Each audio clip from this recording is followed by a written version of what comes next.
여러분들도 너무나도 잘 아시는 동화책 하나를 소개해 드릴게요. 어린이를 위한 동화로 알려지만 실제로는 어린이보다 어른들에게 더 유익한 더 많은 레슨을 제공한 어른 동화책 하나가 있습니다. 이 책은 성경 다음에 많이 팔린 책으로 철로 역정과 함께 전 세계를 통해서 가장 많이 팔려진 그런 책으로 손꼽히기도 합니다. 시대와 민족과 종교를 초월해서 수많은 사람들에게 읽혀온 아름다운 이야기책. 이 책의 이름은 생떼지베리의 어린 왕자입니다. 어린 왕자라는 책이에요. 비행기를 타고 세계를 여행하던 한 조종사가 비행기 고장으로 사막에 불시착하면서 거기서부터 이 책의 이야기는 시작됩니다. 사막 한복판에서 비행기를 고치고 있던 이 조종사가 한 어린 왕자가 다가오는 한 어린 왕자를 만나게 됩니다. 이 책의 주인공은 조종사인 나라는 1인칭으로 표현된 사람일 수도 있지만 사실은 더 중요한 주인공은 바로 여러 개의 별들을 거쳐서 이 지구에 오게 된 어린 왕자라고 할 수가 있습니다. 그런데 이 어린 왕자는 지구에 도착한 지 꼭 1년 만에 강한 독성을 지닌 뱀에 물려서 쓰러지게 됩니다. 서로를 길들이며 아름다운 관계를 맺었던 한없이 약하고 순진한 장미꽃에 대한 사랑과 책임 때문이었어요. 그리고 그는 마침내 자기의 낡은 육체의 껍데기를 벗어버리고 그가 본래 왔던 먼 별나라로 다시 돌아갑니다. 그런 의미에서 저는 이 어린 왕자가 성경에 나타나는 우리 예수님을 닮은 이미지를 가지고 있다고 생각합니다. 하늘의 영광을 버리고 이 땅에 오신 우리 주님, 그는 이 땅에서 인생들을 기르시고 섬기시고 구원하시고 십자가에서 독배를 마신 다음에 하늘로 승천하신 하늘의 왕자 예수님을 연상하게 만듭니다. 그런데 이 어린 왕자라는 책 7장에 보면 어린 왕자가 양은 가시가 있는 꽃도 먹느냐는 질문을 하게 돼요. 동화 속의 조종사 나는 비행기 고치느라고 바빠서 그냥 건성건성 대답해요. 양은 닥친 대로 먹을 거라고 대답해요. 그러나 어린 왕자는 집요하게 다시 물어요. 정말 가시가 있는 꽃도 먹느냐고. 도대체 가시는 왜 존재하는 거냐고. 가시는 뭐에 쓰는 거냐고. 조종사는 다시 건성으로 대답해요. 가시는 원래 아무 쓸모 없는 거라고. 그냥 꽃이 못 돼서 가시가 된 거라고. 그런데 잠시 동안의 정적이 흐르다가 다음에 어린 왕자는 자신만의 일종의 가시 철학을 피력하기 시작합니다. 이렇게 말해요. 어린 왕자가 말도 안 되는 소리예요. 꽃들의 실상은 약한 존재이거든요. 그리고 꽃들은 순진하고 실은 꽃들이 자신을 보호하기 위해서 가시를 필요할지도 모릅니다. 저는 가시가 바로 꽃들의 무기라고 생각합니다. 어린 왕자의 대답이에요. 가시가 꽃들의 무기라고 생각합니다. 여기 어린 왕자의 담론 속에서 이 책의 작가는 가시의 존재 이유를 말하고 있어요. 가시가 오히려 보호라는 것이에요. 가시가 축복이라는 매우 역설적인 진리를 말하고 있어요. 그런데 어린 왕자가 이런 가시론을 피력 훨씬 전에 오래전에 성경에 나타난 여러분들 너무나도 유명하신 잘 아시는 사도 바울이 바로 가시론을 피력하고 있다는 것을 여러분 아십니까? 가시는 찌르는 것이에요. 가시는 아프게 하는 것이에요. 가시는 우리를 피 흘리게 만들어요. 그런데 사도 바울은 자기가 개척했던 고린도 교회 성도들에게 편지를 쓰면서 오늘 본문을 통해서 가지가 자신에게 축복이 되었다라고 오히려 증거하고 있어요. 그렇다면 사랑하는 여러분, 우리가 인생을 살면서 경험하는 가시, 우리를 찌르는 인생의 가시들이 오늘 우리들에게 축복이 될 수 있다는 말입니까? 그렇습니다. 그럴 수 있습니다. 그렇다면 가시가 어떤 의미에서 축복일까요? 어떤 의미에서 축복이 될 수 있을까요? 가시가. 첫 번째로 가시는 우리를 겸손하게 만드는 축복인 것입니다. 가시는 우리를 겸손하게 하는 축복을 주시는 것이에요. 오늘 본문 7절 말씀을 보십시오. 이렇게 말해요. 여러 계시를 받는 것이 지극히 크므로 너무 자고하지 않게 하시려고 내 육체에 가시 곧 사단의 사자를 주셨으니 이는 나를 쳐서 자고하지 않게 하려 하심이니라. 가시 자체는 좋은 것은 아니에요. 가시는 우리를 찌르기 때문에. 그래서 사도 바울은 사탄의 사자로 그렇게 말하고 있어요. 사탄의 도구로 쓰임 받을 수 있다는 말이죠. 그러나 성도들에게 가시는 사탄의 역할로 끝나지 않는다는 것이에요. 우리를 찌르고 아프게 하는 것은 뛰어넘어 가시가 오히려 우리를 유익하게 할 수 있다는 것이에요. 문제는 바울이 가시를 말했을 때 이 가시가 구체적으로 무엇을 뜻했을까요? 우리가 성경의 역사를 통해 많은 성경학자들이 이 가시가 무엇을 의미하느냐고 그걸 가지고 긴 논쟁을 계속해 왔어요. 가장 많이 알려진 보편적인 학설은 바울이 고질병이 있었는데 고질병인 안질, 바울의 안질을 의미하는 것이었다고 생각합니다. 여러분 아시는 대로 바울이 다메섹 도착해서 주님을 만났을 때 태양빛보다 더 강렬한 눈빛 앞에 노출됩니다. 그 빛을 받고 쓰러지게 됩니다. 그때 아마 안질을 평생 고치기 어려운 고질적인 난치의 안질을 얻지 않았을까 이렇게 추측이 됩니다. 갈라디아서 4장 14절을 읽어보시면 갈라디아서 14장 14절은 이렇게 시작돼요. 너희를 시험하는 것이 내 육체에 있으되 이것을 너희가 없인 여기지도 아니하며 버리지도 아니하고 오직 나를 하나님의 천사와 같이 또는 그리스도 예수와 같이 영접하였도다. 너희를 시험하는 것이 바로 내 육체 속에 있다. 뭘까요? 다음 절인 15절에 보시면 어느 정도 힌트가 있어요. 15절입니다. 너희의 복이 지금 어디 있느냐? 내가 너희에게 증거하노니 너희가 할 수만 있었다면 너희의 눈이라도 빼어 나를 주었으리라. 너희가 나를 사랑하기 때문에 나를 위해서 자기의 눈이라도 빼어주고 싶어 했을 거라는 거예요. 바울이 눈이 나빴기 때문에 아마 이런 말을 하지 않았을까요? 이렇게 추측되는 것이죠. 여러분 갈라디아서 6장 11절은 이런 말씀의 이론을 뒷받침하고 있어요. 갈라디아서 6장 11절에 내 손으로 너희에게 이렇게 큰 글자로 쓴 것을 보라. 바울이 뭘 쓸 때 큰 글자로 썼어요. 잘 안 보이니까. 여러분 우리도 나이가 들수록 우리가 보는 성경에 변화가 생기기 시작하죠. 큰 글자 성경. 저도 큰 글자 성경을 가지고 있습니다. 그렇게 시력이 좋을 줄 알았는데 자신했는데 어느 날 밤새 안녕이더라고요. 돋보기를 쓰게 된 제 모습을 보게 됐습니다. 눈이 안 좋아지시면서 큰 글자를 사용하게 됩니다. 바울이 안질로 고생했을 것이다. 하지만 어떤 학자들은 안질 정도 갖고 바울이 그렇게 고민했겠느냐. 안질이 아니다. 간질일 것이다. 이렇게 추측하기도 해요. 그러나 여러분 중요한 것은 안질이냐 간질이냐 이게 중요한 것이 아니고 이것이 바울에게 어떠한 영향을 가졌냐 하는 것이에요.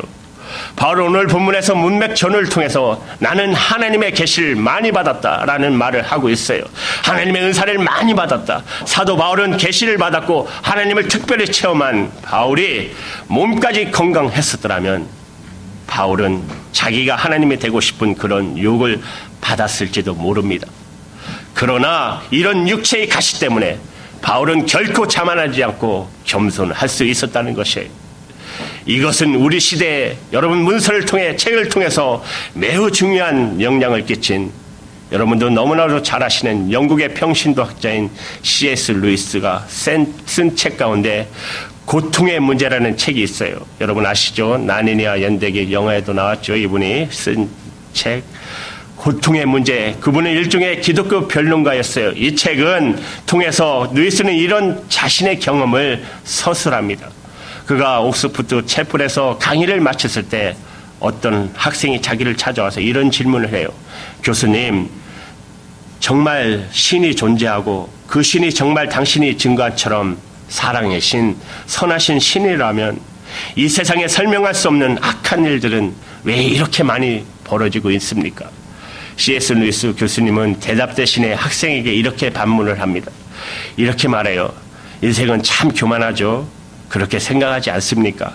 그렇지 않아도 교만하기 짝이 없는 인간에게 고통마저 없었다면 인간은 얼마나 더 교만했을까요? 그렇지 않아도 교만한 인간, 고통마저 없다면 인간은 얼마나 더 교만했을까? 맞습니다. 여러분 그렇습니다.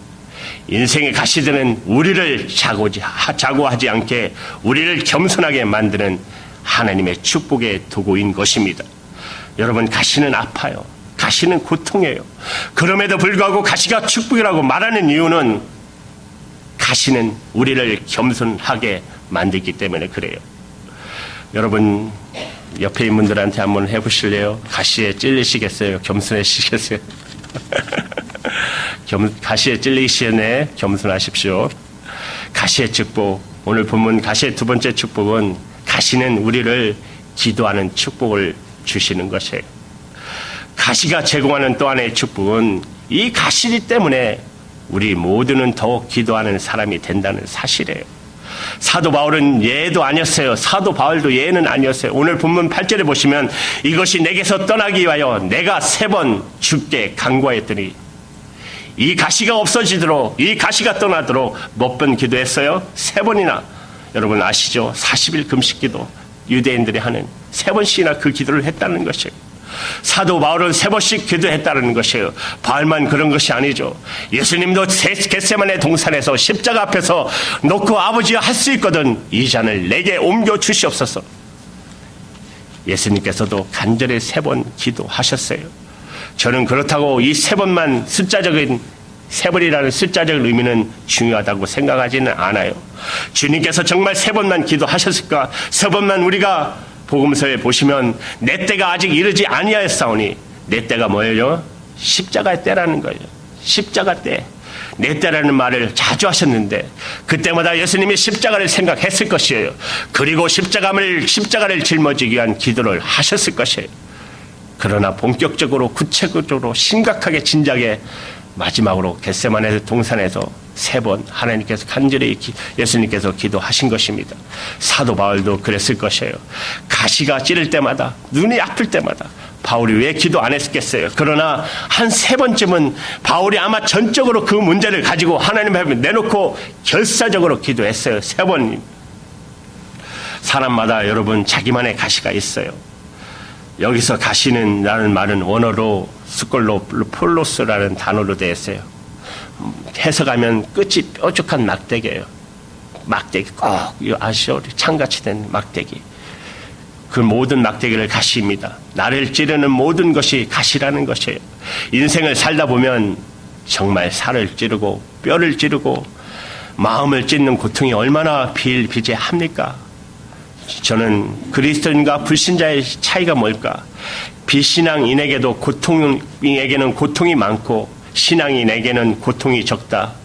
그것은 정답이 아닙니다. 성경은 그렇게 가르치지도 않았습니다.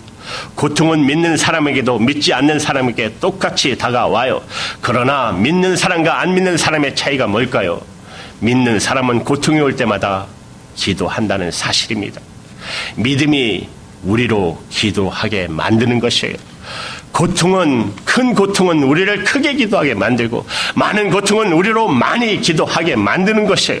저도 인생을 통해서 한두 가지 정말 가시 때문에 힘든 적이 있어요. 지금도 힘든 문제가 있습니다. 그 가시 때문에 3번이 아니라 수없이 셀 수 없이 기도했습니다. 이런 가시들이 그런데 기도한다고 해서 금방 그 문제가 해결되면 얼마나 좋을까요? 그러나 중요한 것은 이것입니다. 그 가시 때문에 계속 기도하게 된다는 사실입니다. 그 가시가 나를 기도의 사람으로 연단하는 것입니다. 그래서 가시는 어떤 의미에서 아프지만 고통스럽지만 가시는 우리를 기도하게 만드는 축복입니다. 가시의 축복 3번째, 이제 마지막은 가시는 우리를 은혜 받게 하는 축복이에요. 사도 바울은 기도하면서 무엇을 경험했을까요? 우선 그 가시가 그 자체가 그가 기도했다고 해서 당장 그 가시가 뽑히거나 옮겨진 것이 아닌 것은 분명합니다. 그런데도 사도 바울은 그가 기도의 응답을 받았다고 말해요. 그 기도의 응답은 뭐죠? 내 은혜가 내게 족하다. 주의 은혜가 족하다는 말을 응답받았다라고 말을 해요. 9절이죠. 9절에 보면 이렇게 말씀하세요. 내게 이르기를 내 은혜가 내게 족하다. 이는 내 능력이 약한 데서 온전하여 짐이리라 하신지라. 그렇다면 바울이 경험한 이 은혜는 도대체 무슨 은혜입니까? 그의 가시는 그의 연약함으로 말미암아 그는 기도했고 기도할 때마다 그리스도의 능력이 그에 함께하는 그것을 경험했다는 말이에요. 계속해서 9절 하반절에 보면 이렇게 말씀해요. 이러므로 도리어 크게 기뻐함으로 나의 연약한 것들에 대하여 자랑하리니 이는 그리스도의 능력으로 내게 머물게 하려 함이니라. 그리스도의 능력이 기도할 때마다 내게 머물렀다. 능력이 임했고 그 능력이 함께 했다. 그 능력으로 말미암아 가시가 없어진 것은 아니에요. 가시는 그대로 두고 그 가시의 고통을 극복할 수 있는 능력, 그 가시가 있으면서도 하나님의 소명을 여전히 수행하며 살 수 있는 능력을 주셨다는 것입니다. 가시는 여전히 나를 찌르고 아프게 하지만 그 가시 때문에 바울이 못할 일은 아무것도 없었어요. 그는 찌르는 가시의 고통을 짊어지시고도 그 당시 자기가 알려진 세상을 그 당시의 세계를 4차례나 이상이나 여행하면서 이방인을 향한 사도로서 전 세계의 복음 선교의 사명을 바울은 안수할 수가 있었던 것이에요. 그래서 바울은 이렇게 말해요. 내가 그 가시 때문에 기도했고 기도할 때마다 주의 능력이 왔고 그 능력 때문에 버틸 수 있었고 그 능력으로 하나님의 일을 내 인생의 소명을 수행할 수 있었다는 것입니다. 그래서 마침내 바울은 자기의 약함이 축복이었다고 간증하는 것입니다. 여러분 10절에 이렇게 간증해요. 그러므로 내가 그리스도를 위하여 약한 것들과 능력과 궁핍과 핍박과 곤란을 기뻐하노니 이는 내가 약할 때 곧 강함이니라. 가시가 제공한 그리스도의 능력을 체험한 사도 바울의 은혜 체험의 역설적인 증거예요. 그렇지 않습니까?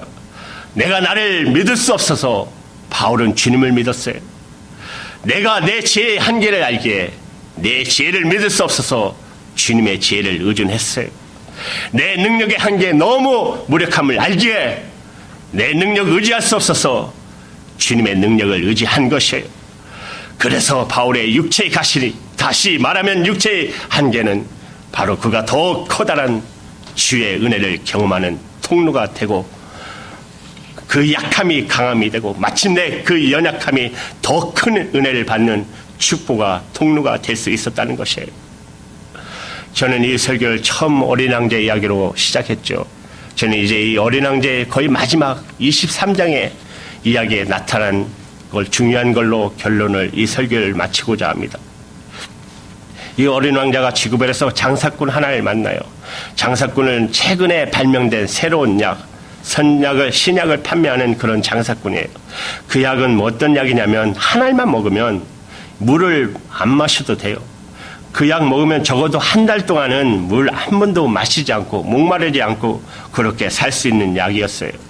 저는 어떤 의미에서 이 책의 작가가 먼 미래를 오늘 시대의 과학기술의 발달을 예언하지 않는가라고 생각해요. 정말 통찰력 있죠. 실제로 그런 약이 지금 발명되고 하고 있잖아요. 멀지 않아서 이렇게 될 거예요. 왜냐하면 지금도 우주에 날아가는 비행기에 우주인들이 그런 약들을 먹고 있잖아요. 그렇죠. 하나만 먹어도 배가 부르고 하는 약들을 가지고 가잖아요.